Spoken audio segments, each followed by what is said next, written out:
What's up, everyday blades? So this knife snuck up on me. It's been out for a little while. I was flipping through the group and I seen someone had it posted, kind of showing it off, and the aesthetics are what caught me first because it kind of favored the Sleesh Bowie, and I'm a huge fan of that knife. I love the simplicity of it, the ergos. It's just a great knife. So I did a little research on it and found out they were only $200 new, like $215. I was looking for the titanium version. Then I realized most of the titanium versions, or the ones I could find, were liner locks, which I don't have anything against, but I just kind of wanted a frame lock. So I searched the group and found this one. Got a deal on it, which is always good. Bought it and was pleasantly surprised. I mean, I wasn't knocked on the floor, oh my God, this is the holy grail, but it's a very good knife. For the money, it's a really good knife. So this is the Monterey Bay Knives Mini Old Guard. They make a larger one too. So first off, you got thick carbon fiber scales, real beautiful carbon fiber scales. The best thing about this knife for me is the blade. Now, some would say, I've been using it for the last few days, some would say that, it's fingerprint magnet. They don't like that. I like the fingerprint magnets. I like the shiny, it's still got the grind lines in it. I can deal with it. I prefer the polished sandblasted or polished tumbled, similar to what like Medford does, or the Tai Chung Factory does on a lot of their knives, the Spyderco Tai Chung Factory. It's got T8 hardware all the way around. This one did come with the Damascus clip, and that's the first time I've ever seen a Damascus clip come on something that wasn't like polished and anodized, and I don't hate it. It doesn't stick out like a sore thumb on the knife, which I like polished Damascus, don't get me wrong, but that just kind of looks like it belongs, and I think I'm going to leave it that way. So, the only thing, I took it apart like I always do, and I polished and tuned it and to the best of its ability. I got it right to the brink of where there's no lock rock, but I got a smooth lock on it. The action reminds me a lot of the Chavez knives, the Chavez production knives. Definitely not a bad thing at all. That's not a knock. It's like when you barely touch it, the thing flies out. I'm a little more of a fan of a slow controlled rollout. You can flick it out there if you want to, but you could also slow roll it. Well, this one, that's just not possible because just barely pushing on it's going to flick out. But like I said, that's not a bad thing, especially if you're using it. You want that thing to fly out. So that's just a personal preference.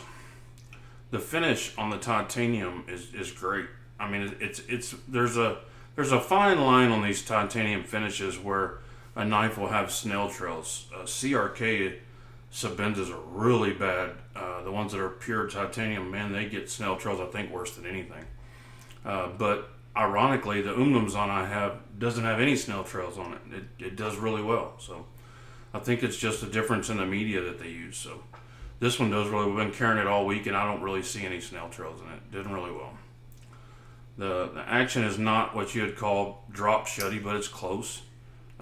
It's got two big, thick phosphorus bronze washers, which is rare, and I'm glad to see it. I like phosphorus bronze washers. Nothing against bearings. Bearings are great, but it takes a little more talent to get those phosphorus bronze washers working. But when they work really well.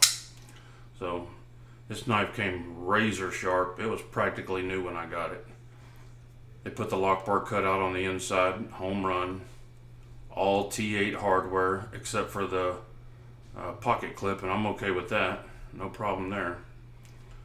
Like I said, I took it all apart. One of the things I kind of judge a knife by its quality is how easy it is to put back together.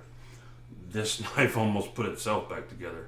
Everything just snapped right in place, screwed it together, and man, that's nice. That means it was engineered right. It's a quality knife. You take apart some of these knives, and it's like putting back together a watch. This one they did really good. I just like the finishes overall, and for $215, I don't know how you could turn this knife down. So I try to buy these knives, new used in the group. Someone's already had them, but they don't really have any use on them. To get as good a deal as I can, because I sell 99% of them after I do the review and maybe a follow-up. Some of them I keep. Even the ones I keep, I may end up selling later. This one's going to go in the keep, maybe sell later pile. It's going to hang around for a while. And usually I don't collect a whole lot of knives in the $150, $200 range. But I do have a few that are just legendary knives, and I think this one's going to make its mark. I think it's going to be around for a while. This is a killer knife. It's got everything you need and nothing you don't. Plain backspacer. The clip is just that classic Ray Laconico clip. Killer. Can't beat it. I'm a fan. Definitely a fan.